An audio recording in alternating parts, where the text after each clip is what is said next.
교재 31페이지를 제가 읽겠습니다. 악을 행하는 자들 때문에 불평하지 말고 불의를 행하는 자들을 시기하지 말아야 합니다. 여호와 앞에 잠잠히 참고 기다리면 악을 행하는 자들은 끊어질 것이고 여호와를 소망하는 자들은 땅을 차지하게 될 것입니다. 의인 역시 때로 넘어지지만 아주 엎드러지지 않는 이유는 하나님께서 그 손으로 붙들어 주시기 때문입니다. 그러므로 악을 떠나 선을 행하는 자는 영원히 보호를 받게 됩니다. 이는 그가 여호와를 의지한 까닭입니다. 아멘. 여러분, 신앙생활을 하면서요, 가장 어려운 순간들 중 하나는 고난 자체보다 고난 가운데 마주하게 되는 불공평일 때가 많습니다. 나는 정직하게 살려고 애쓰는데 손해를 보는 것 같고요. 그렇지 않은 사람이 더 형통해 보입니다. 그때 우리의 마음에는 자연스럽게 이러한 질문이 생깁니다. 하나님, 왜 저 사람은 잘 되는 것입니까? 왜 악인은 형통하고 하나님을 믿고 기다리는 사람은 이렇게 힘든 것입니까? 라고요. 오늘 우리가 읽은 시편 37편은 바로 그 질문 앞에 서 있습니다. 그런데 여러분, 우리가 이 시편을 잘 이해하기 위해서는요, 먼저 주목해야 할 두 가지가 있는데요. 첫 번째는 시편 저자 다윗은 악인이 왜 형통한지를 설명하는 데 집중하지 않고요, 오히려 악인의 형통과 괴롭힘에 흔들리는 의인의 마음에 주목하고 있습니다. 그리고 우리가 주목해야 할 두 번째는요, 시편의 저자 다윗은 인생의 많은 굴곡을 지나온 노년의 다윗이 쓴 시편이라는 것입니다. 우리 25절 상반절을 보면요, 내가 어려서부터 늙기까지라고 말하는데요, 이는 다윗이 한순간의 감정이나 이론을 말하는 것이 아니라 평생 하나님과 동행하며 보고 경험한 것을 바탕으로 이야기하고 있음을 보여줍니다. 다시 말해 시편 37편은요, 악인의 형통을 보며 흔들렸던 한 사람이 인생의 끝자락에서 인생을 돌아보며 전하는 신앙의 지혜라고 볼 수 있습니다. 오늘 이 시간 본문을 통해 다윗이 전하는 세 가지 지혜를 기도 제목과 함께 살펴보도록 하겠습니다. 우리 1절 말씀을 함께 읽도록 하겠습니다. 악을 행하는 자들 때문에 불평하지 말며 불의를 행하는 자들을 시기하지 말지어다. 아멘. 여러분, 여기서 불평하다라는 말은요, 단순히 짜증을 내다라는 말이 아닙니다. 이 말의 원뜻은 마음속에서 분노가 타오르는 것을 의미합니다. 그러니까 악인의 형통을 보다가 아니, 왜 나는 하나님의 사람인데 이렇게 안 되고 저 사람은 하나님도 믿지 않는데 왜 이렇게 잘 되는 거야? 라고 하면서 시기하면서 불평하다가 마음이 새까맣게 타는 것을 말하고 있다라는 거죠.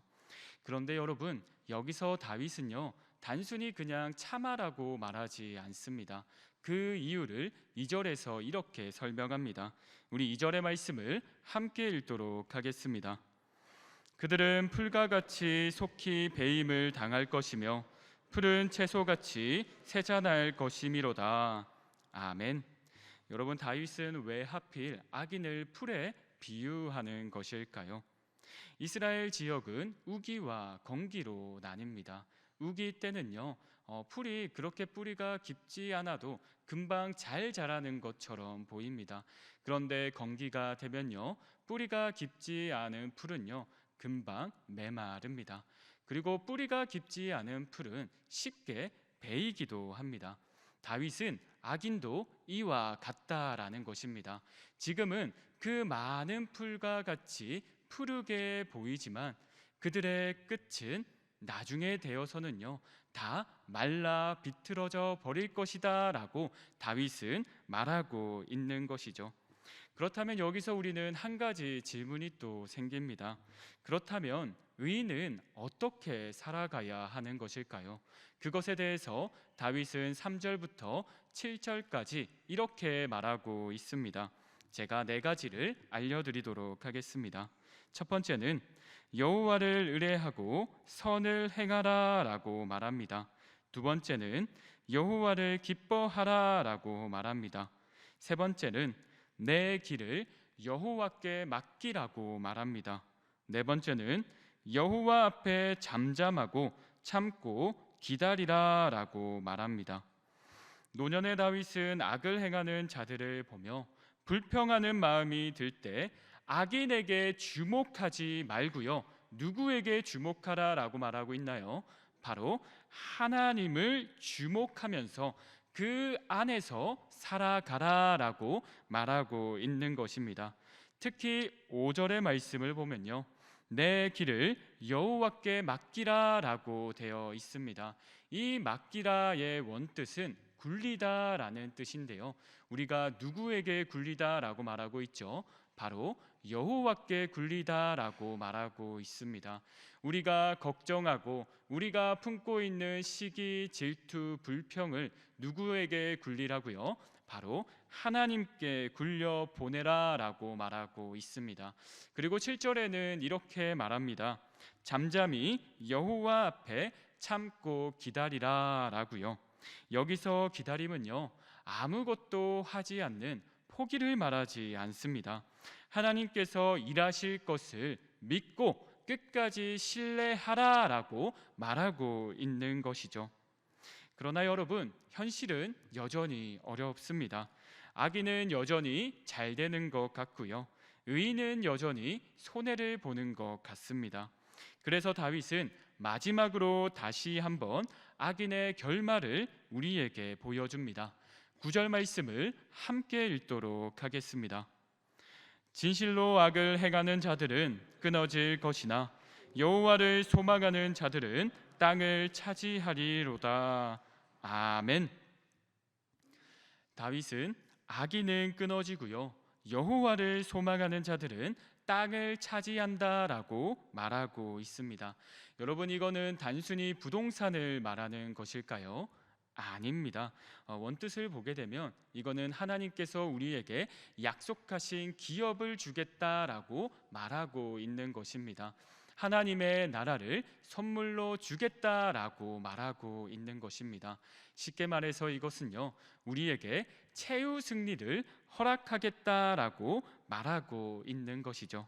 여러분, 성도는요, 악인의 형통을 바라보며 당장 얻게 되는 유익에 그 결과에만 주목하는 사람이 아닙니다. 성도는요, 무엇을 주목하는 것일까요? 바로 하나님의 나라를 소망하는 사람입니다.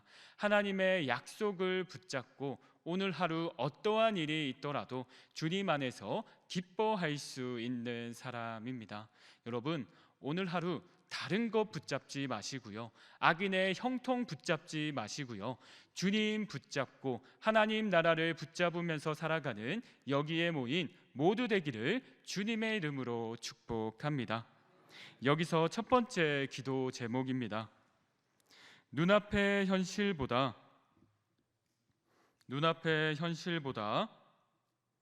하나님의 약속을 바라보며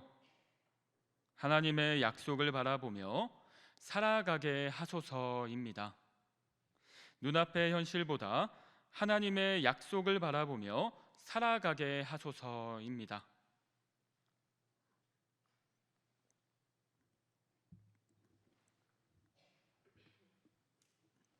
그런데 여러분, 우리가 기억해야 하는 것은요, 하나님의 약속을 붙잡는다고 해서 한순간에 염려와 근심과 불평이 사라지는 것은 아닙니다.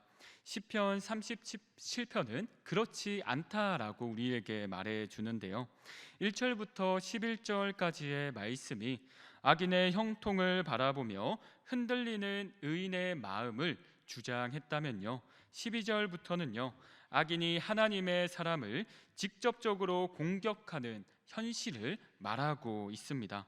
다시 말해 첫 번째 문제는 악인에 대한 부러움과 비교의 문제였다면, 두 번째 문제는요, 악인이 의인에게 가하는 공격이 일어날 수 있다라는 것입니다. 바로 그때 하나님께서는요, 우리에게 또 한 번 묻고 계십니다. 그래도 나를 신뢰하겠느냐라고요. 우리 12절 말씀을 함께 읽도록 하겠습니다. 악인이 의인치기를 꾀하고 그를 향하여 그의 일을 가는도다. 아멘. 여기서 악인이 의인을 친다라고 말하고 있습니다. 그리고 이를 간다라고 말하고 있습니다. 여기서 이를 간다라는 뜻은요, 단순히 이를 가는 게 아니라요, 분노를 표출한다, 적대감을 표출한다라는 것입니다. 악인이 의인에게 적대감을 표출하고 있습니다. 14절을 보면요, 악인이 칼을 빼고 활을 당기며라고 말하고 있습니다. 여기서 악인은 의인을 공격합니다. 정직하게 살아가는 사람을 무너뜨리려 하고요, 하나님의 뜻대로 살려는 사람을 넘어뜨리려고 합니다. 여러분, 다윗은 이것을 누구보다 잘하는 사람이었습니다. 사울에게 쫓겨 광야를 떠돌았고요, 압살롬의 반역으로요, 아들의 반역으로요, 왕궁에 쫓겨나기도 했습니다. 평생 원수들의 공격 속에 살아오기도 했죠. 그래서 다윗은 현실을 모르는 사람이 아닙니다.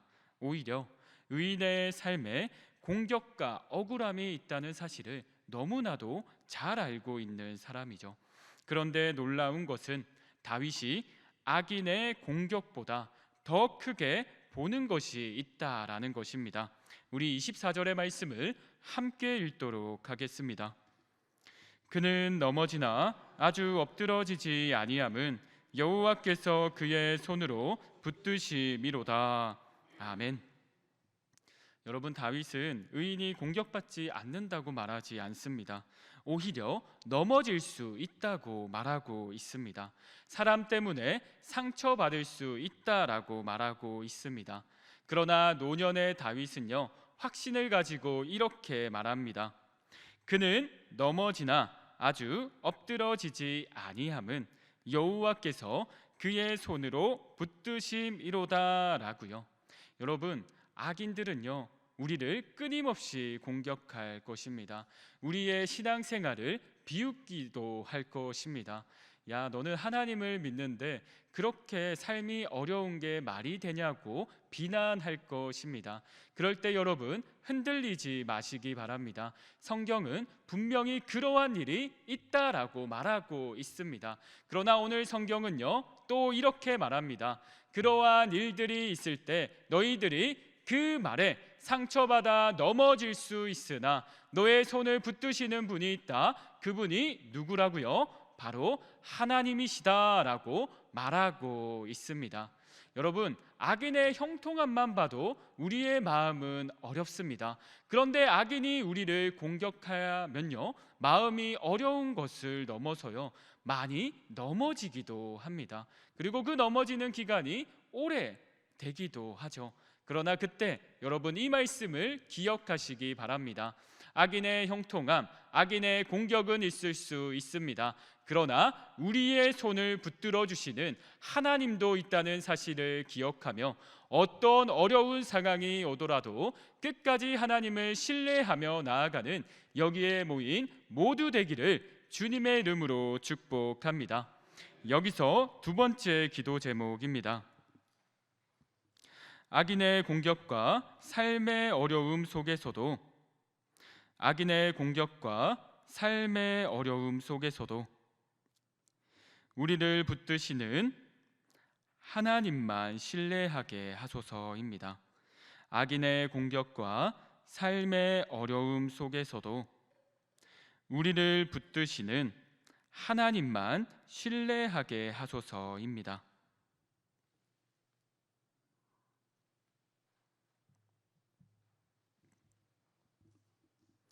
여기까지 오면 또 우리의 마음속에 질문이 하나 생길 수 있습니다. 악인의 형통함 속에서도 하나님의 약속을 붙들었습니다. 그리고 악인의 공격 속에서도 하나님의 손을 끝까지 붙들고 신뢰했습니다. 그렇다면 결국 마지막에는 무엇이 남게 되는 걸까요? 시편 37편은 마지막 단락에서 그 질문에 답하고 있습니다. 35절의 말씀을 함께 읽도록 하겠습니다. 내가 악인의 큰 세력을 본즉 그 본래의 땅에 서 있는 나뭇잎이 무성함과 같으나. 아멘. 여러분, 흥미로운 것은요, 악인을요 다윗은 상반 1절에서는요 풀에 비유했습니다. 그런데 마지막 단락에서는요 악인을 나무와 같이 비유하고 있습니다. 왜 나무와 같이 비유하고 있는 것일까요? 이것은 악인의 형통함을 나타냅니다. 나무가 무성함과 같이요 악인이 무성할 수 있다라는 것입니다. 그러나 노년의 다윗은 이어서 이렇게 말하고 있습니다. 우리 36절의 말씀을 함께 읽도록 하겠습니다. 내가 지나갈 때에 그는 없어졌나니 내가 찾아도 발견하지 못하였도다. 아멘. 여러분, 이것이 시편 37편의 전체 결론입니다. 악인이 아무리 무성하고 나무와 같이 열매를 맺는 것과 같지만요 하나님은 그 나무를요 없애겠다라고 말하고 있습니다. 결국 악인은 하나님 앞에서 무너진다라고 말하고 있습니다. 그래서 여러분, 시편 47편은 이렇게 말하고 있는 것입니다. 신앙생활을 하면서 많은 어려움이 올 수 있다. 그러나 너희들은 하나님의 약속의 말씀을 붙잡고 하나님의 손을 붙잡고 그 마지막 최후의 승리를 바라보면서 이 신앙생활의 정도를 걸어야 한다라고 끊임없이 강화해서 말하고 있다라는 것입니다. 여러분, 신앙생활 하는 게 쉽지 않습니다. 가족의 핍박도 있을 수 있고 내가 세상적으로 성공하지 못하는 것들이 다른 사람들에게 비난의 구실이 될 수도 있습니다. 그러나 오늘 하나님께서는요 그러한 것에 흔들리지 말라라고 말하고 있습니다. 우리의 최후의 승리, 최후의 목적은 하나님 나라이기 때문입니다. 그리고 여러분 기억하시기 바랍니다. 그 악인도 하나님을 알게 되면요 권력보다 돈보다 하나님을 사랑해서 끝까지 걸어갈 수 있는 자들입니다. 오늘 하루 악인의 형통함을 부러워하지 않고 악인의 공격에 좌절하지 않고 그 악인을 긍휼히 여기며 나아가는 여기에 모인 모두 되기를 축복하면서요 여기서 세 번째 기도 제목을 알려드리도록 하겠습니다. 세 번째 기도 제목은 눈앞의 현실에 흔들리지 말게 하시고. 눈앞의 현실에 흔들리지 말게 하시고 마지막까지 하나님만 의지하며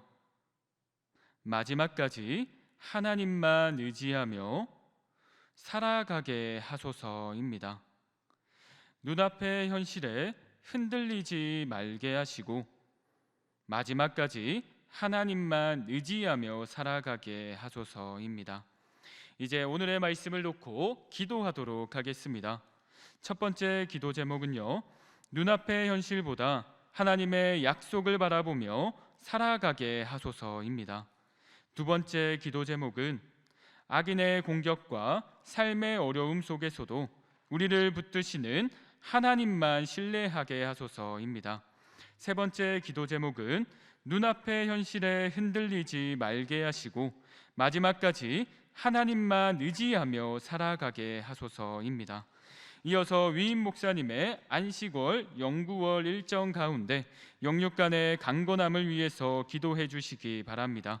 그리고 각자의 기도 제목을 가지고 충분히 기도하신 후에 삶의 자리로 돌아가도록 하겠습니다. 지금 이 시간 우리 함께 기도하겠습니다. 주여 믿습니다. 주여 믿습니다. 주여 믿습니다.